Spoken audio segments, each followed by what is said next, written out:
like you have that power now, and that power comes respect. Well, great power comes great responsibility. Yes. Yeah, Uncle Ben. Yeah. Uncle Ben, Spider-Man. He thought it was. If you didn't know that. Yeah, but he's Spider-Man. But my mate over here thought it was Uncle Ben's rice. Oh, okay. Hello, it's Mikhail Antonio, and this is Outside the Box. This week we have Stevo the Madman, the English, my wife and kids. Yeah. What's going on, Stevo? Yes, bro. The English, my wife and kids. I like that. I You like that. But bro, I have to say, remember, I am a West Ham fan. Yeah, I'm a fan. So having you here, being here with you, it's mad. It's mad. No, I've to worked be with you fair, before and we've done bits like with West Ham and Do stuff you like know that the video we done, which I put up, so it was on my Snap initially when we had the ball bags swinging. So initially it was on my Snap, but then I put it on TikTok later. Yeah. Bro, it done numbers. Serious? Like over 1 million. Went viral, hell yeah. So man's viral on your TikTok, yeah? But I don't get paid for TikTok. I'm sorry. There's no payments there. I was gonna But say, where's my? Yeah, basically, I'm here because everyone knows you to be that funny guy all over Snapchat, all over TikTok and everything, but no one really knows you. So obviously, I want to get to know you because obviously, like you said, over the years, I've been watching you. I've been doing so. I know your personal life, but I don't know you. I know what's behind the camera. Like everyone knows me as a footballer, but people don't know me. So, who is Stevo? Why Stevo the Madman? Bruv, always been mad. So it's been an easy progression for me to do what I do because it started because I film anyway. So when I had Nokia filming, as soon as you could film, I was filming me and the boys doing exactly what I was doing on my Snap, which ended up getting me numbers. Us mucking around, cussing each other, playing. The only different thing which I filmed is it ended up changing into my family and it became more still me, but my family life. But it's nothing different. You ask anyone I've gone to school with, they'll say I'm like this, and so it was just how do I produce me? Because we all know a lot of natural funny people. I'm not even saying that I'm naturally funny. Nothing. I'm not Specs Gonzalez. Yeah. Man like Hacks. These people will have you laughing. I know how to produce the wild things in my life. Like that's my little thing I do. Yeah, I guess. But yeah. So, was you always called Madman, or was it something that you just spin on the end because obviously Stevo, it needed that extra bit? Well, we say Stevo boring, nah. No, Stevo's Stevo, innit? But I don't. Talking of names, is your name Michael or Mikkel? Let's do that for the people. Yeah, let's do that for the people. All right. So, growing up in school, Yes. I was always called Michael. Okay. Yeah. At home, I was Michael. Okay, with the accent. Yeah, with accent. 'Cause obviously, mum and dad are Jamaican, so it's Michael. Yeah. Yeah. So if I'm anything, I'm Michael. Michael. But at football, it's Mikel. It's mad. Where at school, they always spelt it wrong. It was always A-E-L. I thought you'd come to the Prem and thought you'd go all posh on us and Well, Mikel listen, and fancy. Michael Antonio weren't making it to the Prem, innit? So Mikel had to be my alter ego, even though it's technically my name, innit? That's what they do in the movies as well, innit? Yeah. They change their name a little bit to make it look more elegant. But okay, so Stevo the Madman. So here's my little story with Stevo. So I've got the tattoo, right? Yeah, which actually, bro, exclusive, it's Stevo. Stevo. Think about it, right? Innit? It's a bad spelling. Right? Yeah. Let's talk about it, right? But anyway, right? So I've got this tattoo, right? I was playing for Leyton Orient, and I was playing at right back. And these times, you remember, that's channel ball, right? I had it in the locker. So I done the channel ball down to a guy called Chris Tate, and Tate runs through, scores a screamer, volley on the angle, yeah. So everyone in the crowd starts saying Stevo, Stevo, Stevo, because my second name is Stevens, right? So I'm like, amazing. So after that, I'm like, I'm Stevo. I'm like, that's the nickname. I always wanted a nickname. Yeah. Go and get the tattoo and I'm Stevo. Anyway, I find out that they wasn't saying that. They were saying Jippo because Tatey they call him Jippo. Yeah. So they're going, Jippo, Jippo. So yeah, I basically, my imagination made up Stevo. Yeah. Yeah. Mad. And it doesn't even say Steve, it's Stevo. So Wait, so you're saying to me right now, yeah, it's mad. Yeah. that because you put a ball in the channel, All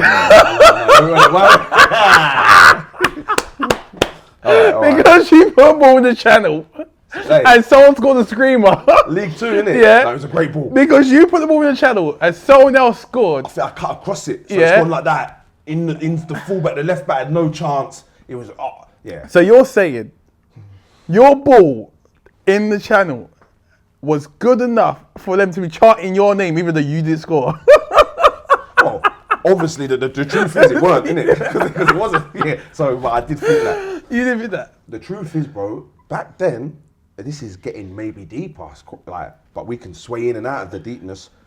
I was confident on the outside, but on the inside, man, nerves, everything. I used to want the coach to crash on the way to games and shit like that. Sorry, players. Sorry, boys, yeah? But I just didn't want to play. I loved getting into the first team. Yeah. And being, the boy. But, bro, I just didn't want to get on that pitch because I was scared, bro. And I don't know why, but a part of that whole confidence, they were screaming Stevo and all of that was my front at the time, you get me? So, yeah. But, yeah, I probably knew they wasn't. But said it, convinced myself. And it's one of those things, it's one of those lies where you said it enough that, that's what it was. No one can't tell me different. Because my mate Wildy, he always says, bruv, no one called, like he says it now, he goes, no one ever called you Stevo. They didn't. I made it up and made everyone because I was strong, yeah? See, call me Stevo. I'm the complete opposite to you, where on the football field, I was my most confident. Mm-hmm. That was where I came alive, and that's where no one could say nothing to me. But off the pitch, like if it talk to me about education or even like girls when I was younger, those are stuff where I was like, I couldn't even like speak to them. Like, but this is it, bro, and that's why you, Michael, Antonio, yeah, and I've ended up luckily falling into myself, but yeah, because that's what it's got to be. Like a lot of actors, a lot of people that hit the stage, off stage, timid, like or quiet. Hit the stage, big voice comes out, big performance, yeah, man. So no, and that was, bruv, it took me, and even now, I'll be honest with you, I get nervous still. If I've got to do something big, host something, man gets nervous. But the only thing that stops me and says, you know what, is because I don't want to go back to working in my van. I want to be able to give my family the life I'm living. So I'm saying, you know what, suck it up and bloody go and do it, brother. And usually, it works out, to be honest with you, you know what I mean? But I still get nervous. Still get mad nerves, man. I used to be a runner, which I think I could beat you. 100%, bro. When I was on my thing, it was a madness, bro. It was a madness. But guess what? I used to you think butterflies. You could have beat me? Not now. Okay, bro, yeah. But guess what? I done a combine. Now, 2 years ago it was. Now. Since then, I've had a bad knee problem. All of this, put on a bit of weight. Been getting the extra sugar because they take it out of everything, right? But I done a combine 2 years ago, and I run a 4.2. Brother, that's me. That's decent, to be fair. Doing what I do, living the life I live. Like they was like, what? Like, and I was jumping crazy jumps. Like, yeah. I'm a natural athlete, bruv. But it takes more than that. You know, my brain can't fathom it, bro. I used to get butterflies at the start line and like literally pull out a hamstring injury. Oh, bro, all of that. But now when the young kids talk to me and they're feeling nervous, I know how they feel. Yeah. I know how they feel. So I'm giving them information and advice on knowing how, but I've now got through that. I now go on stage or I now speak to millions or whatever and just do it with my nappy head out as well. But man, never used to get my nappy head out. So what? No, man, they cut that out, yeah? You keep talking about your van. You keep talking about your van. For all those people out there that wasn't watching Stevo at the beginning, Stevo had a van and he used... No, you explain. Yeah, so it was work. So from school, I've done football. I've done YTS. I started at QPR, then went to Leyton Orient. Got into Leyton Orient's first team. As I say, I was the quickest at school. Up until I was 22, life was quite, I say it was easy, that's a lie, because I'd lost my brother, my other brother was a heroin addict. It wasn't easy. But I was the man. And no one knew that all that's going on or it's upsetting me because I didn't show that. So everyone, I was the man, gal, all of that, right? It gets to 22 and it starts getting real now. It's like, okay, I'm playing non-league. I thought I'd go into non-league and go straight back. That was the plan, but you end up going non-league and you walk out the dressing room and Geezer's got fucking fag. Got a fag, like literally playing on the way to the pitch, he's got a fag. Anyway, I'm like, okay, man's gonna try and stick and keep my professionalism. By the end of the season, you got a fag, and I'm joking, I was smoking, but their habits, right? Yeah.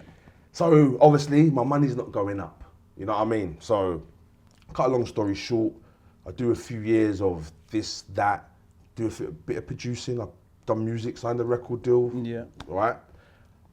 It gets to the stage where it's like, you know what, mate? I don't think you're gonna be this, whatever it is you're chasing. You're gonna need to get a real job. You've got some kids here now. Your kids need shoes, need uniform. Like Emma, at the time, she was doing college, so we needed some money, regular money. So I was wheeling, dealing, selling the fake this, the fake that. Trust me, Black Del Boy, that's what they used to call me, right?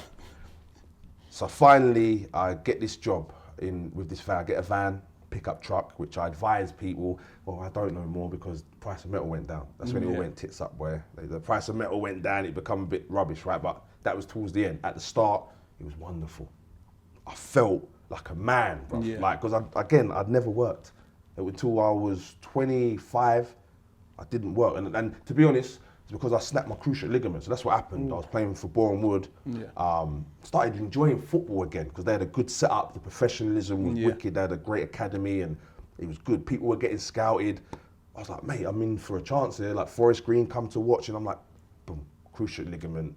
That was it, mate. Like I was doing Sika. You know the insurance thing. So man got a little, okay. Man got a little thing, but once that's, I rinsed that to the end, Then I got into the van, so got into the van. But man, I felt great going out, doing long hours, man. It'd be getting up early, long hours, dirty hands. I'd get back, and then Emma would do my book, but she was different. Like, and I brought her money home. I brought her money, but this was honest money, although tax man, whatever, whatever. But it was honest money, and I could see she was proud. So that made me proud, bro. So man, we used to get out and just like football, music, whatever I done, man went hard, bro. So I started doing 16 hours, boy. If you had to pick up 4 cars, I pick up 6 cars. I'm getting the extra 2, you know what I mean? Then I'd go and do a couple of little recoveries as well. Someone needs a car from there to Tottenham, man used to do that. You went from that, so where was your transition into social? Social, so during that period, social media, in YouTube had been at, Facebook, never me, like never. Man's doing what I'm doing, I can't be showing my face, But Twitter was, you could post a video or a picture. So on Twitter, for a normal guy, my Twitter became quite popular. So I was putting like mad pictures up. There was one time when the riots was in London and I went out in a Wolverine costume and like saving people, just to lift spirits. Lift spirits. And one of them videos, I guess, went viral. Don't know what, I think maybe on Facebook. Then the little BBC thing and all of that. And from that moment, I started, in fact, Big Nasty said, can you get into the Wolverine costume and come in one of my videos? So it's like, okay, this is like a little... You produced one of Big Nasty's... A couple of his mixtapes. Yeah. A couple of his mixtapes, me and Nasty, we talk about that relationship. But so he got me one of his videos. Then Instagram pictures came about, like Instagram. So I'd take mad still photos. So it'd be me in the garden naked, but with boxing gloves. Like in a pair of trainers, but ting out. And that's where the Madman come from, Stevo The Madman. So I'm doing that as I'm working in the van. And then I think one of my naked pictures got me banned, like from Instagram. Got me banned from Instagram. And then a girl, which I'm gonna name, I never name her in any of these things, Morgan, a girl called Morgan, big up Morgs. She said, I think you would like Snapchat, this app Snapchat is good. You do 10-second video, send it to your mates. It'd be good for you.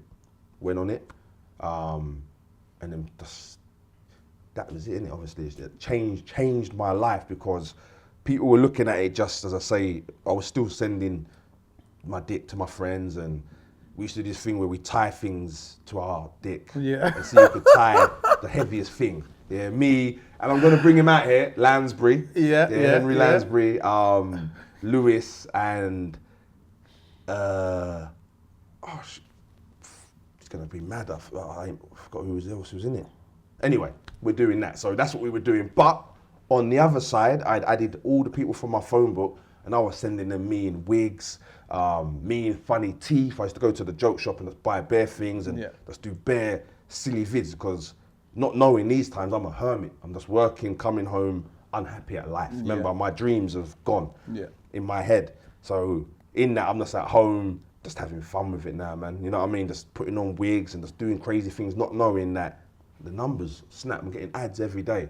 Someone's telling that one, and then like some local guy would say, oh no, oh yeah, you're on your Snapchat, my mate told me about you, keep it up. I'm like, rah, man, I'm like, okay, boom, keep going. Then I'm filming in the van. I'm filming the way I'm now setting it because you can now, we're about a year in, you can now do story mode. They've changed it now, that you can do story mode. So I'm now doing stories, but I'm putting them together. Like I'm giving you a start, a finish, and an end. Putting little characters in it, like my neighbor, getting them involved, and like it became a show. So that season, so I've separated into seasons. That was when me and my mate Nige was homeless. He was on my sofa, and I just used to basically batter him in the morning, wake him up with all sorts, like the German alarm and all madness. He would come work with me. I'd feel my day at work. He would usually do something wrong because he was shocking, but I weren't much better. I've got vans stuck down ditches, cars on like jacks. I think they call it a jacksaw or whatever. Jacks, all of that. But I used to film all that. I used to film it, and then it got to season 2 where Nige had moved out. He'd got his little place and whatnot. Then I filmed the family. So I'm now filming my relationship, but with me and Emma. So that's when the seasoning, and that's season 2. And by season 3, I've now quit work. We're now maybe 3 years in, 2016. Wait, we're going too far. Go on, then. I need to step in. Go on, sorry. Because there's 2 questions I need to ask you. First question is, how has Emma taken you putting your dick out there? Because my missus is there's not even a chance. I'll be honest with you, it's only small. So like it was, but she's not on social media. And it's not until recently we've had a talk where that stuff she didn't like. But she's so nice. She's like, people think she's like, I film her when she's like, she's calm. And she don't like that. She don't like even when I do a snap with my bulky chest, that, you know, which I didn't know. I didn't know that, and I don't do it on purpose. I'm at home filming, so now I take notice of that now. But back then, she wasn't on any of the social medias. I always used to do it. I promise you, man. Like the dressing rooms, ask anyone at football, there was madness I used to do, like madness. What would you call yourself? What would you say you are? An entertainer, an influencer? Nah. Like, what would you say you are? I am a digital storyteller. I like If you want to stretch it even further, because I've got a few businesses, I'm a digital entrepreneur. But everything I've earned is from the digital world. You know what I mean? I've just used it to expand. So, but my main thing, my forte is I'm a digital storyteller. I tell stories digitally. Like that's what I've been doing for 7 years. That's what I love doing. And my favourite story, my wife's favourite story, is the story of you and your family. Okay. My favourite part, obviously, me being with a mixed race girl. When I first met her, she tried to make jerk chicken. And the only thing she used was the jerk seasoning in the jar. Oh, is it? Oh, God. That sounds like Emma's mum. But Emma's mum was barbecue sauce. But I love it. I don't mind that, bro. I don't mind, because Emma could cook sick now. I don't know, how long have you been the missus? So I've been with her for 10 years now. Can she cook now? She can cook now. Okay. She learned from my dad, she learned from my mum. Like she actually wanted to learn. So now my missus can cook. Emma was very stubborn for years, and she thought she didn't need to know how to cook my food. Yeah. And my mum, when I asked my mum to teach her, my mum used to be a Spartan, so she liked to watch the entertainment, so she liked that Emma couldn't cook. So she weren't teaching her because she liked the content.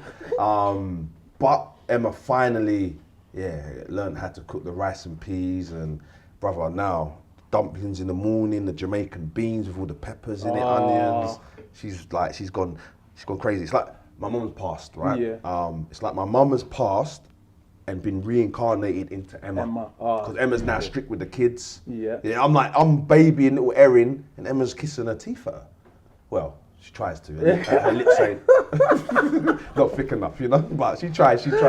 But man, bruv, this is it, man. Look, you hear me? I talk about my family. Yeah. I love it. And by it's been difficult last few years, man. This has been a transition for us because we were cancel state of mind, man. We come from that, you know, and so it's been a transition for us and a transition for them, which they're still doing, man. But I love it, man. You say Emma can now cook it, but I offered you some Nando's the other day, today, and you've asked for lemon herb. Yeah.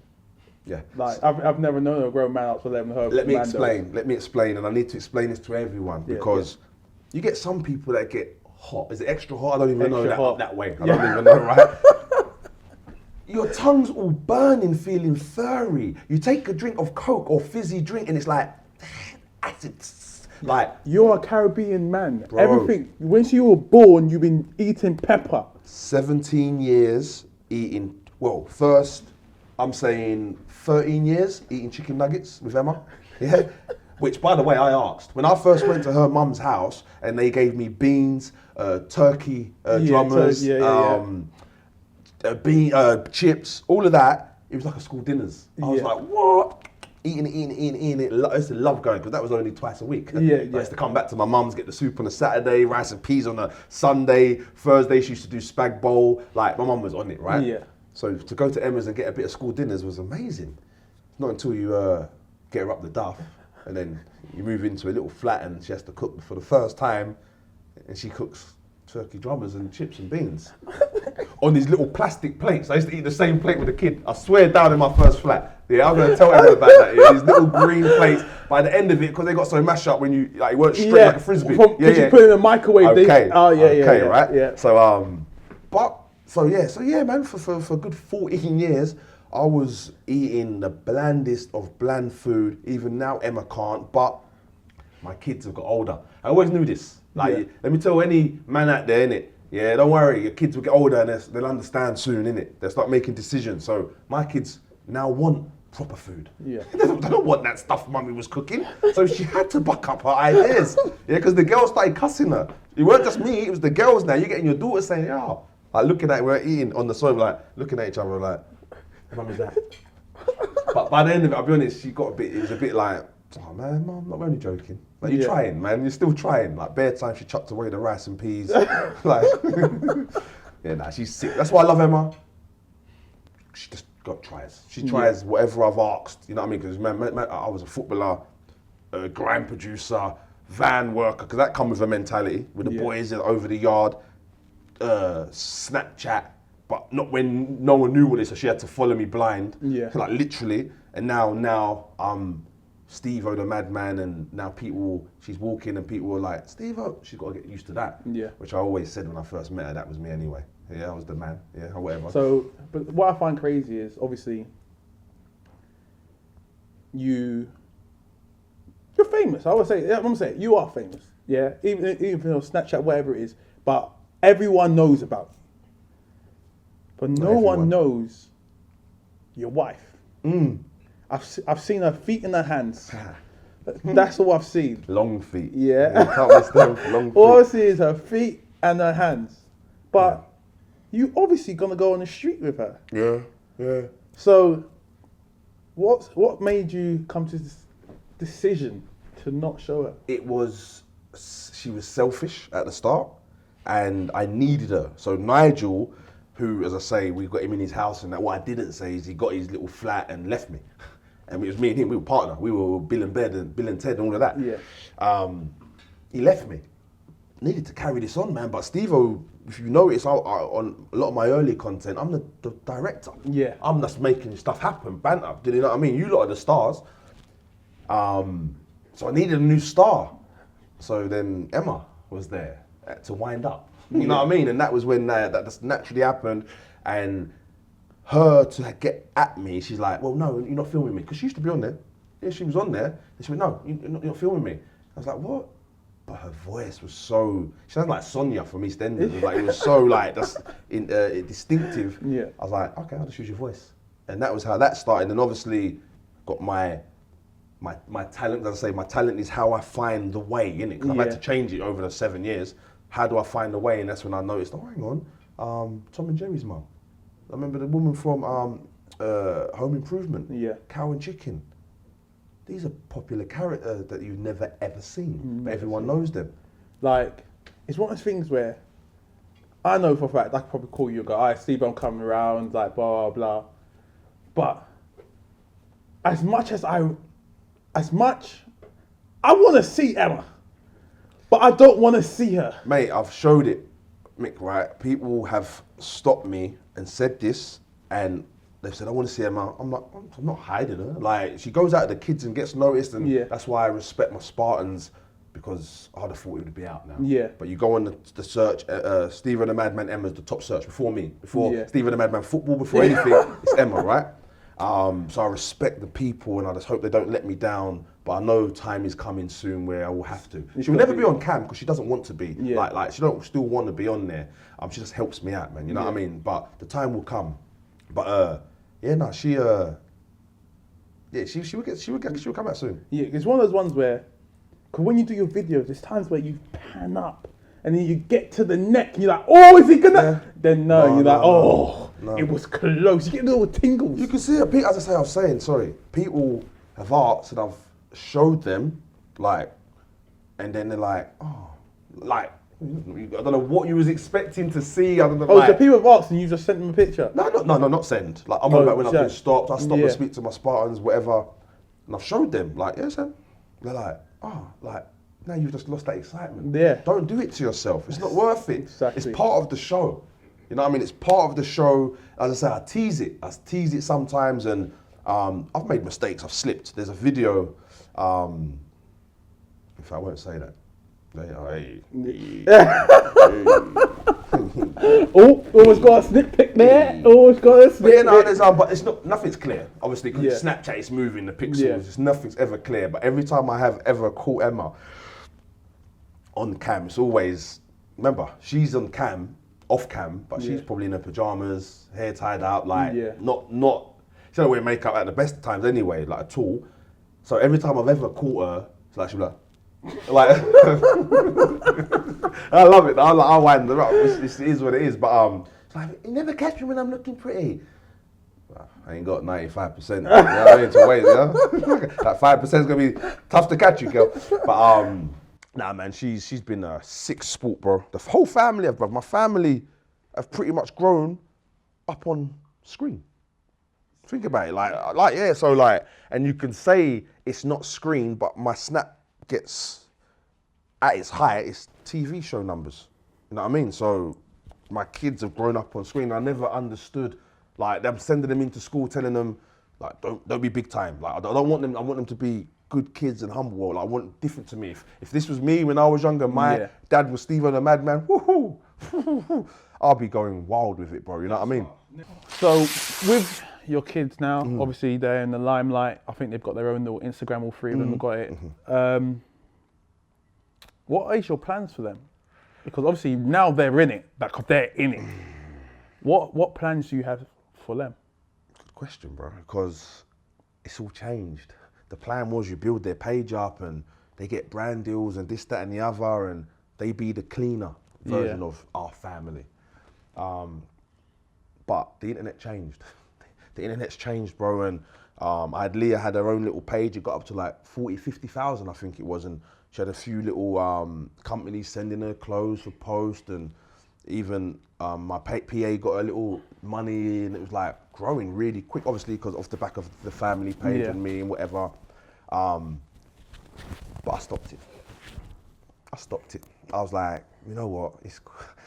I'm in pain most days from comments and things I see and just the internet, and I'm not putting you through that, man. Yeah. I'm sorry. Like, if you get older and you want to do it, by all means, you'll have an older head on your shoulders. But right now, when you're young, especially UK, so you're 13, it's fine. Daddy will take the battering.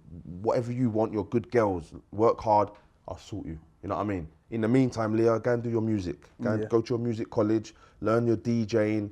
Music's in your soul. Like, you're going to be doing good with music. Go and do that. Casey, you do whatever, because she can pick up things and she's great. You know what I mean? We'll find you. You're 13, you still got time. Internets don't need to be done. And Erin. She was born. You know, see, like Bane was born into the darkness. Yeah. Erin was born into social media. She was born on my Snapchat. The story, I filmed it. Yeah, great angle, because you didn't see Emma's punani. Yeah. You know what I mean? You just saw the head. But Erin was born, and from moment one, she's just a natural. Yeah, man. So with that one, it's difficult, because I see little Ryan Toys earning 28 million a year. Yeah. And he hasn't got half of what she's got. Yeah. You know what I mean? And I know how to produce, and I've got a springboard for her. It's a no-brainer. It's a no-brainer for her. But it is a brainer. I don't know if that's even a thing, because I know the internet, man, and I just don't know, geez. Like, it's just, I don't know. It's horrible. It's toxic. Listen, the plan is with the family. I've got Stevo The Madman show. Yeah. So I'm now filtering the family. So you want to see the family, here. The behind the scenes you lot got for 7 years of raw, authentic shit, you can't see it no more, because the world doesn't give you a chance for you to be yourself. But I make sure you still get what you love. You get the Snapchat show. And I say, when I move, I'm going to do more family vlogs. And as I say, I'm just going to channel it, filter it to where it's at. We'll still be the same there, but as I say, the snap and the raw thing you got for years, just be happy you got it, man. Because I just don't have the energy, the time. This is exclusive. Never even spoke like this before. And my kids ain't 6 no more. And I don't drive in the car singing songs and ludicrous. Like, you had that. That was that. I'm going to get it back with Erin. Don't worry. I can't wait for the school runs with Erin. You know, I can't wait for that moment. But it's not there, you know what I mean? I'm not forcing nothing. So the kids, Leah's 16 this year. She's like talking about driving and this stuff, and it's different, you know what I mean? But I will show you that side of it, what it's like having teenage daughters and all of that, you know what I mean? And that will come, as I say, when we move. We've had a little break now, been doing the Snapchat show and doing other bits and bobs. But when I move, I've talked to you off camera about it, I've got a whole new energy, because it's a whole new life. So I'm now going to show you what it's like living where I'm moving to, which no one's going to know. It's different now. I've learnt my lessons. You know, the one's there. Yeah. Is it going to be the actual Michael Kyle house? Are you going to decorate it like it? You know. Well, no, because it was ugly colour. That's years ago. It was ugly colour. They had all the wooden chairs. Yeah, the decor was awful. I'm going modern. I'm going modern. Yeah. I'm going modern. But yeah, so I can't wait, man. Listen, man. Do you know how much times people, and rightly so, put it out there, so say it. But cuss my girls for sharing a room and my bed and all of this. Like, so, boy, I'm just so happy the kids have got their own room. They're decorating their room now. Casey's got a swing. I don't know how I'm fitting that in there, but she's got a swing. I've got to drill into the ceiling, mashing up my ceiling already. Listen, you got to be proper careful with that, because have you not seen YouTube with people putting their swings in that brings the roof down? But you got to get proper, like, you need to get a proper person in. You can't just do that yourself. Well, this is what we're doing now. We're doing, like, before we move in, like, with it needs to be reinforced proper. But thank you. But yeah, all of that.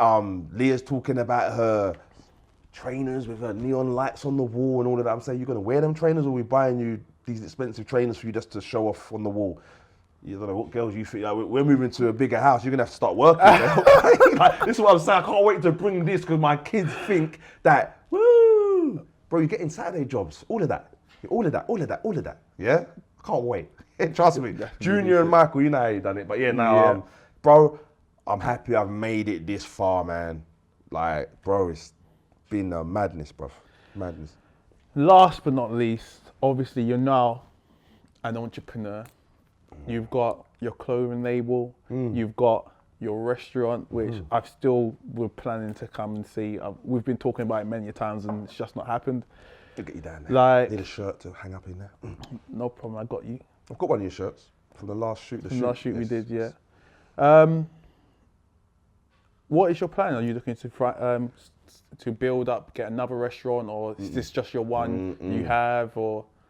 Restaurant business is hard, bro, and people care about their food. I care about my food, and when you have people that are just there for work or whatever, I don't know if they care as much as, you know what I mean. So I find it hard, but big up my workers. They try and do their thing, and we finally, after a couple of years, found a little nice team, and you know what I mean. But we took us time to get there. So yeah, that's a stress for me that I don't think I need like as much, you know. So we'll see what happens with getting other restaurants and all of that. But I definitely want to invest. I'm trying not to get a whole company. I still have to do my entertaining. That's what I love. That's my release. I want to be able to have spare time to go and do madness with Erin and the kids and share it. You know what I mean? So yeah, I don't want full companies, to be honest with you. I want equity, but I do have my music app, FlexWave. That's coming back. I don't know, you probably missed it when we've been talking. That was in 2016. I got rid of it in about 2017, and we're going to bring it back, right? But it's a radio app.